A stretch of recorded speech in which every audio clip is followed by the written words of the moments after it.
Lesia Vasylenko is a Ukrainian member of parliament. She joins us live from here in London. Welcome to the programme.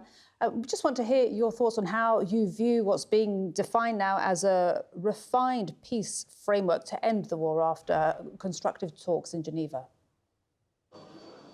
The teams in Geneva from Ukraine, from US and from Europe have worked hard all through last night, and they have come up with a new, I believe it's a 19-point plan right now, which will be offered up to the American president, who will hopefully then transmit this plan to Russia. And in the view of many Ukrainians, and myself included, is the only way to go. There can be no peace plans drawn up just by the aggressor without the participation of the victims. So any peace plan that is able to hold and to stand should be drawn up by Ukraine together with its European allies, because the war that Russia is waging is affecting A, Ukraine, and B, the whole of the European region.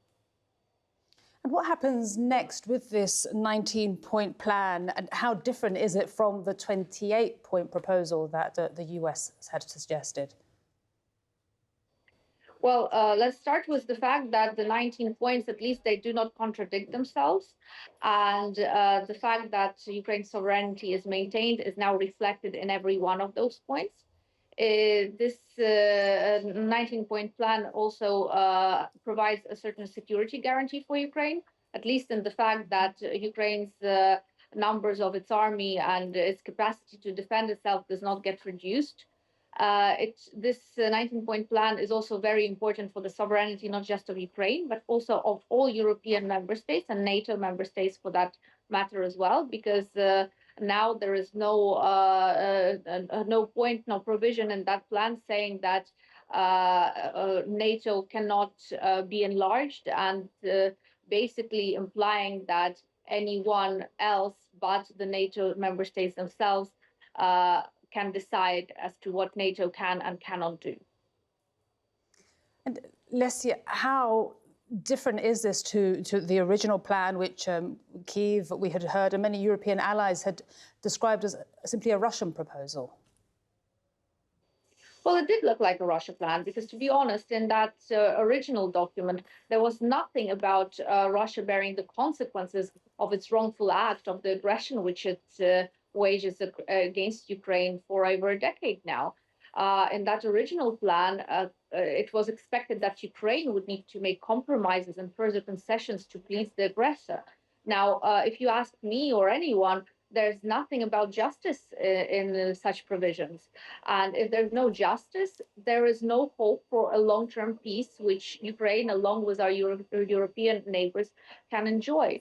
And I think that we are all interested in a long-term peace. We Ukrainians, more than anyone, want a peace, but we want a peace that will hold, that a peace that will not mean that in a year, 2 years, or whatever period of time, there will be a war restarted, a war more violent than the present one we are living through every day. Absolutely. And just a point on Europe, how important is Europe in all of this, and what does Europe want? I guess Europe's goal is to secure a defense and security framework for itself, to have a stable peace, to be able to go back to development of economic relations and trade within European partners, and to be able to enjoy all of that without the threat of Russian drones flying into its territory, or having to suddenly defend European countries from Russian missiles and Russian troops marching over the border. It's as simple as that. The goal is to live in a secure environment, in an environment where there is no wars, where there is no aggression, and where there is no threat of aggression, where, moreover, there's a guarantee that the aggressor will not restart its expansionist wars ever again. Lesia, thank you very much for speaking to us today on TRT World. Lesia Vasylenko, Ukrainian MP, joining us here from London.